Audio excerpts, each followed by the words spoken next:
AP మంత్రివర్గంలో 17 మంది కొత్త వారే అట. ఉప ముఖ్యమంత్రిగా పవన్ కళ్యాణ్, 24 మందితో మంత్రుల జాబితా. జనసేన నుంచి 3, బీజేపీ నుంచి 1. సో వీళ్ళు ఎన్డీఏ గవర్నమెంట్ అక్కడ ఏర్పడ్డది. BJP, Janasena and Telugu Desam party ప్రభుత్వం అక్కడ ఏర్పడ్డది. చంద్రబాబు నాయుడు ఆయన ముఖ్యమంత్రిగా ఇవాళ ప్రమాణ స్వీకారం చేయబోతున్నారు. ఆయనతో పాటు 24 మంది మంత్రులు కూడా ప్రమాణ స్వీకారం చేయబోతున్నారు. ఈ 24 మందిలో 17 మంది కొత్త వాళ్ళకే ఆయన అవకాశం కల్పించిరట. సో ఎవరెవరు వీళ్ళు కొత్త మంత్రులు? కొనిదెల పవన్ కళ్యాణ్ ఆయన ఉప ముఖ్యమంత్రిగా బాధ్యతలు చేపట్టబోతున్నారు.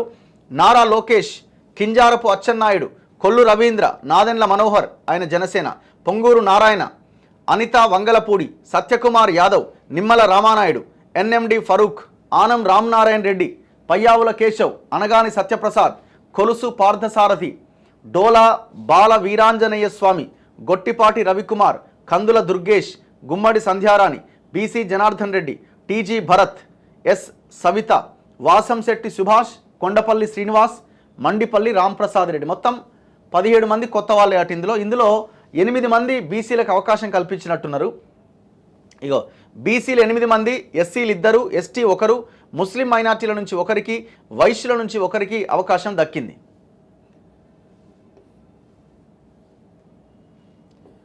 టీడీపీ అధినేత చంద్రబాబు ఏపీ ముఖ్యమంత్రిగా, జనసేన అధ్యక్షుడు పవన్ కళ్యాణ్ ఉప ముఖ్యమంత్రిగా బుధవారం ప్రమాణ స్వీకారం చేస్తారు.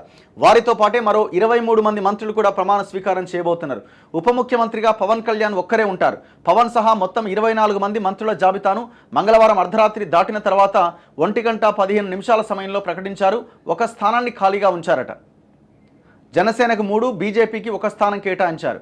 సీనియర్లకు, యువతకు మధ్య సమతూకం పాటిస్తూ మంత్రివర్గాన్ని రూపొందించారు. సగానికి పైగా కొత్త వారికే అవకాశం లభించింది. సో పవన్ కళ్యాణ్కి మంచి గౌరవం ఇవ్వాలన్న ఉద్దేశంతో ఆయన మాత్రమే ఉప ముఖ్యమంత్రిగా ఒక్కరే ఉంటారు. బేసిక్గా 2, 3, 4, 5 కూడా పెట్టిన సందర్భాలు ఉన్నాయి చాలా రాష్ట్రాల్లో. ఇక్కడ కూడా 3కి అవకాశం అనుకున్నట్టున్నారు. బట్ పవన్ కళ్యాణ్తో పాటు ఇంకొక 2ని పెట్టిరు అనుకోండి. సో ఆయనకి ఉన్న ఇది తగ్గిపోద్దన్న ఉద్దేశంతో, ఎందుకంటే ఆయన కీలకం. మొన్న ఎలక్షన్స్లో ఇన్ని సీట్లు గెలవడంలో పవన్ కళ్యాణ్ది చాలా కీలకమైన పాత్ర. సో కాబట్టి ఆయనకి ఇవ్వాల్సిన గౌరవం ఆయనకి ఇవ్వాలన్న ఉద్దేశంతో పవన్ కళ్యాణ్ ఒక్కరే ఉప ముఖ్యమంత్రిగా ఉండబోతున్నారట. ఇవాళ ప్రమాణ స్వీకారం ఉన్నది.